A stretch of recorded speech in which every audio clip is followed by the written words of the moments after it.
Before the birth of Christ, Turfan Oasis was used by early Chinese emperors as a base for their invasion of the Western lands. Later, when China was distracted by the civil wars of the 5th century AD, the land of Gaoqiang became an independent kingdom. It was a Buddhist country, far away from metropolitan China. And still today, within the ruins of the castle, you can see a stupa or primitive pagoda, and the ruins of a temple with a staircase in it. But in those days, there were not only Buddhist temples here in Gaoqiang, but also temples of Zoroastrians, the Manichees, the Nestorian Christians, and so on. These religions had all come from the West and must have seemed very strange and exotic to the people. By the 7th century, when Xuanzang arrived, Gaoqiang was at the height of its prosperity.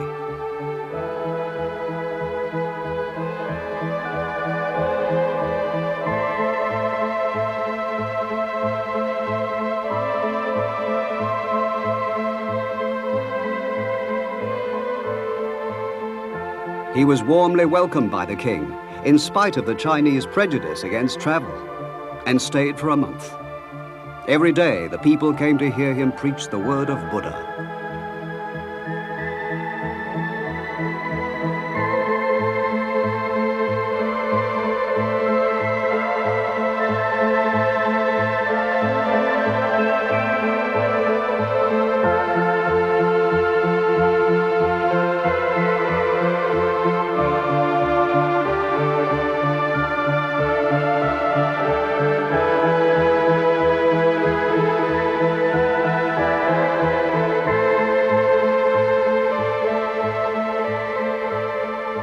But even though Xuanzang was only a young man of 27, he had no time for wondering at strange religions. His task was to bring back holy Buddhist sutras from India, and sometimes it must have seemed impossible that he could ever journey so far and still return home.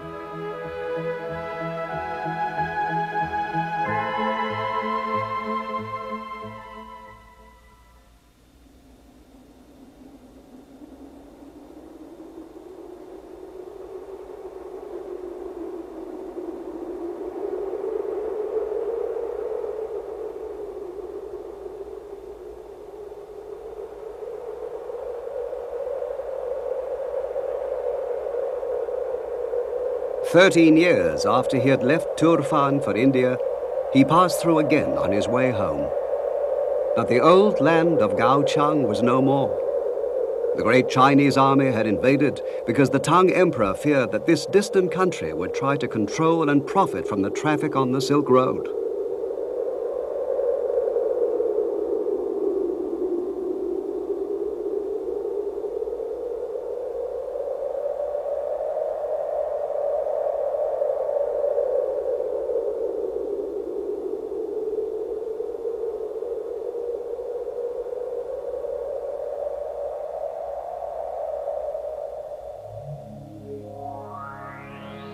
The remains of Gaoqiang have been excavated this century, and they include many objects that give us some idea of life in far-off times.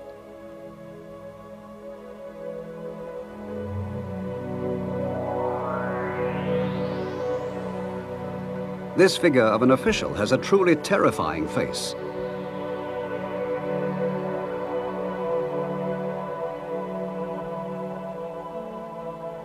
But this woman, a typical lady of her day, had a face like a beauty from Kyoto in Japan.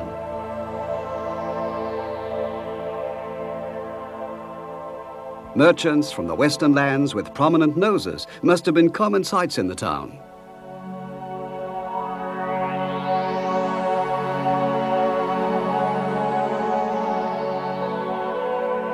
The Manichean religion, which came originally from Persia, was based mainly on Zoroastrianism, with Buddhist and Christian elements. It was rather popular in this area.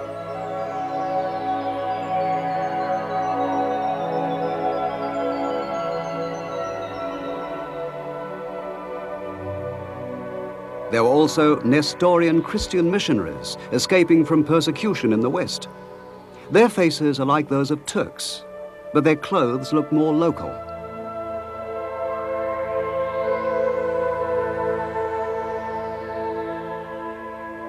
Nestorian Christianity was called Jingjiao in China, and during the Tang dynasty, it even reached Chang'an, the capital.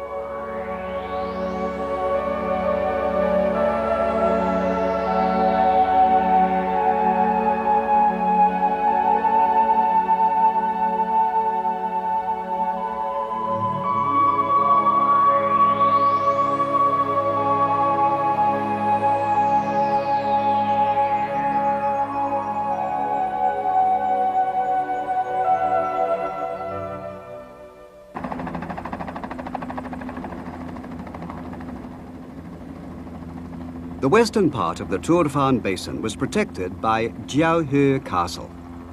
Seen from an aeroplane, it looks like an ocean liner on land. It's a natural fortress carved out of the rock at the top of a cliff. It's 300 meters wide, or 1,000 feet, and more than 1.5 kilometers long, or a mile.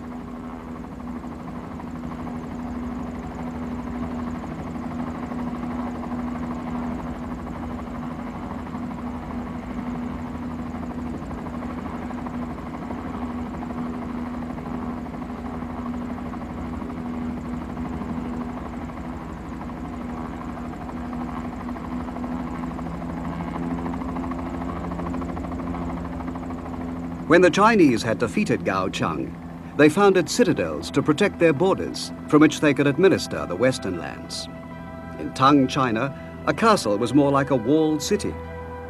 This castle had a court and a temple to the north inside, government offices in the middle, and the ordinary people's houses were in the southern part.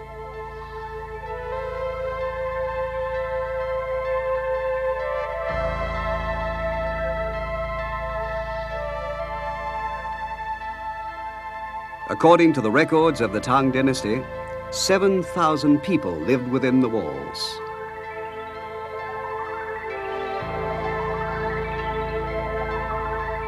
The ruins of the many buildings that once lay within this castle show today as differently colored strata. The castle was built by digging into the living rock. The people of those days carved their castle out of a mountain, just as they carved Buddhist images on the walls of caves.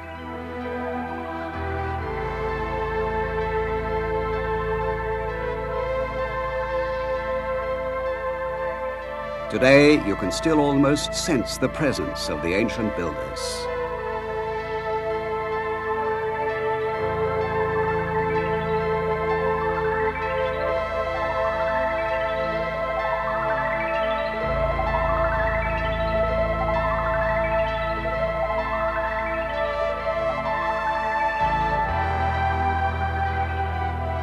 This was the southern sector of the city where most of the people lived.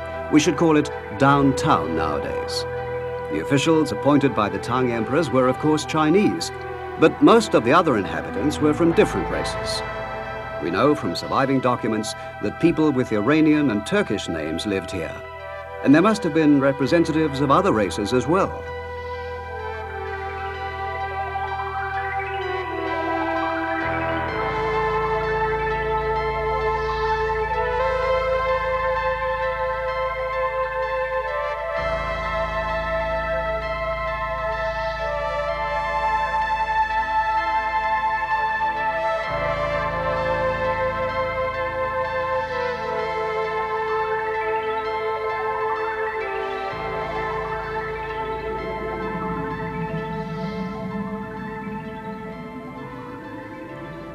Here, the people who lived more than 1,000 years ago seem still to be alive.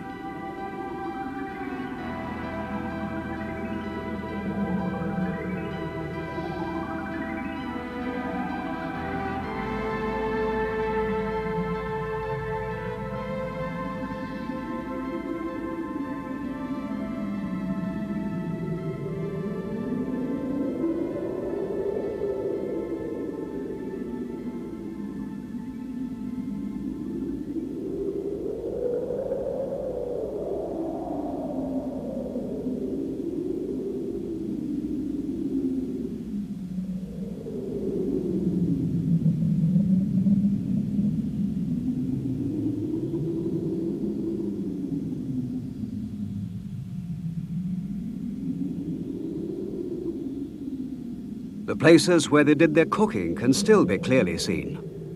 You can see what were wells, too, here and there. You hardly feel that they're more than a millennium old. If you listen carefully, you feel, you might almost hear the voices of the women who lived and drew their water here.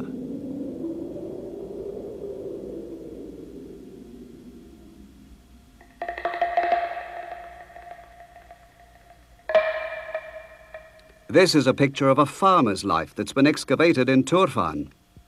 Most of the landowners were Chinese, and the sharecroppers were either poorer Chinese or else they belonged to different tribes.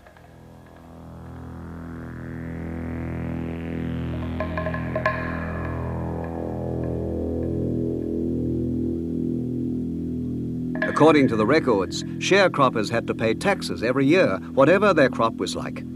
If they rented a vineyard, they paid in wine. If they cultivated mulberry trees, in silk. And if they were hired laborers, they paid in firewood or millet.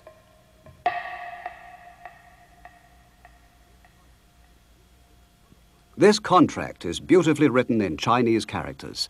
It was probably written by some official for a sharecropper. This is what it says.